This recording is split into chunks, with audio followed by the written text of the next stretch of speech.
Hi guys! Welcome back to my YouTube channel, and for today's video ay samahan niyo akong mag-pack ng isa sa mga bulk orders namin. So since malapit na yung Christmas and New Year ay marami na talagang nag-order sa amin ng bulk.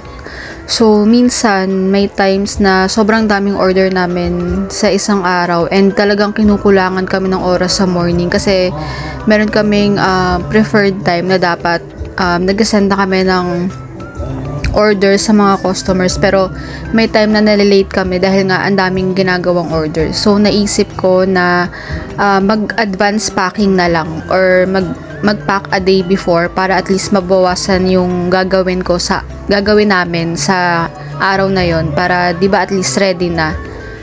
So since it's Christmas, meron kaming note card na nilalagay every box kasi usually yung mga bumibili sa amin ay panregalo talaga nila to. So, ayan, nilalagyan na namin para at least kung may pagbibigyan sila, pwede na nilang sulatan dun sa card. So, ayun guys, kung gusto nyo mag-order sa amin, ay mag-message lang kayo sa aming Instagram account and Facebook account. So, ang una namin ginagawa ay pinupunasan namin yung takip kasi minsan may mga chocolate siya. So, ayun, pinupunasan lang namin para maging malinis siya. And then, nilalagyan namin ng tape para hindi matanggal yung takip. And after nun, nilalagyan namin syempre yung sticker namin, yung ribbon, and yung note card.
So, after ko mag-pack ng mga boxes, syempre, lilinisin ko muna yung table ko and magsusulat na ako ng summary kasi yung summary, kailangan kong isend dun sa pinsan ko para sa mga final orders para sa next day. So, dito, nakasulat na ako nung mga order ng customer, yung mga toppings nila, kung ano yung boxes nila, ganyan. So, ang nilalagay ko sa summary is ilang piraso, for example, yung toppings na drizzle, ilang piraso yung toppings ng cashew, ganon. So, para at least hindi kami magsobra at hindi rin kami magkulang. So, kung ano lang yung order ng customer, yun lang din, syempre, yung gagawin namin. Dito sa part na to guys, medyo tricky siya kasi kailangan mag-balance yung bilang ng toppings or ng bilang ng strawberry dun sa bilang ng boxes. So, may times, lalo na kapag sobrang daming bilang, na overlook ko yung ibang toppings na hindi ko siya nasusulat. So, pag ganon, syempre, magkukulang yung strawberry compare dun sa boxes. So, kailangan talaga mag-balance yung strawberry and yung boxes. So, pag ganon ay inuulit ko siya or hinahanap ko talaga kung yung toppings na hindi ko nasulat. Syempre, dito din sa part na to, malalaman mo kung ilang strawberry yung magagamit namin for the day.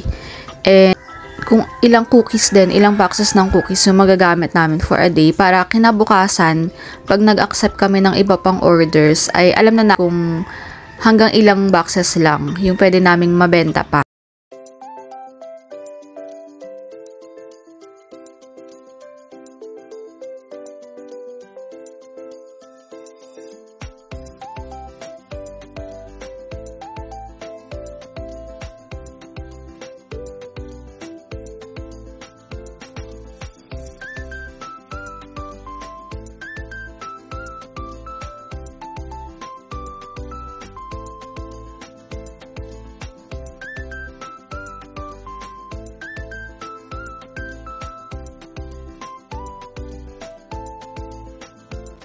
So, eto na yung part na nagbibilang na ako ng strawberry. So, kung ilang toppings, ilang strawberry lahat-lahat. And syempre, dapat mag-balance nga yung number ng strawberry sa number of boxes. So, thankfully naman is okay siya kasi nag-balance agad yung unang total sa kanya.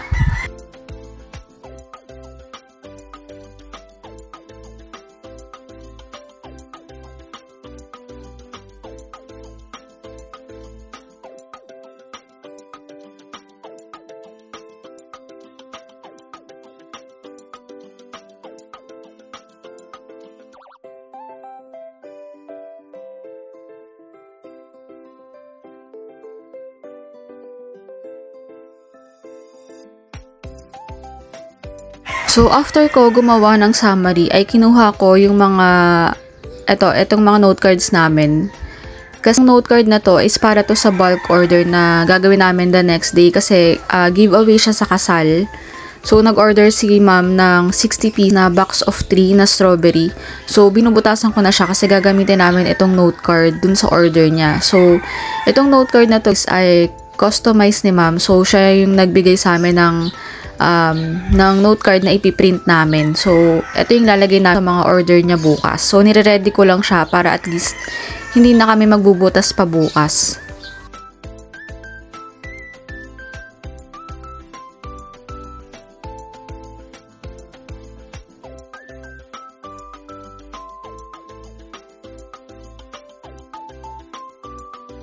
So, after nung note card ni ma'am, ang next na binutasan ko is yung note card naman namin kasi gagamitin din namin to sa ibang mga orders.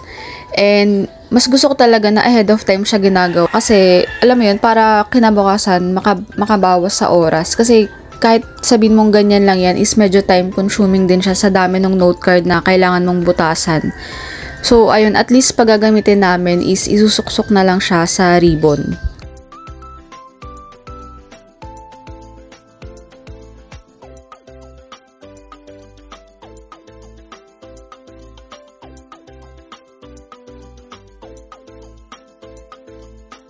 So, after nun ay pinagsama-sama ko lang sa table. Kasi pauwi na din ako nung time na to. So, inayos ko lang siya. So, lahat ng pinak ko ay pinagsama-sama ko lang.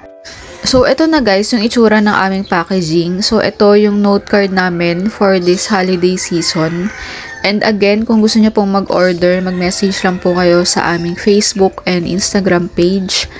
And maraming salamat po sa aming mga customers, regular customers, sa mga nag-orders ng bulk, sa mga pang-giveaways nila. So, maraming salamat po. So, aside sa cookies and strawberry, meron din kaming mga brownies and cookitos na mostly din, ito yung sa mga in-order nila for bulk, for giveaways. So, ayun, thank you po sa lahat ng nag-order sa amin. So, ayun lang guys for today's video and maraming salamat sa pagsama sa aking mag-pack na mga orders. And ayun, thank you for watching.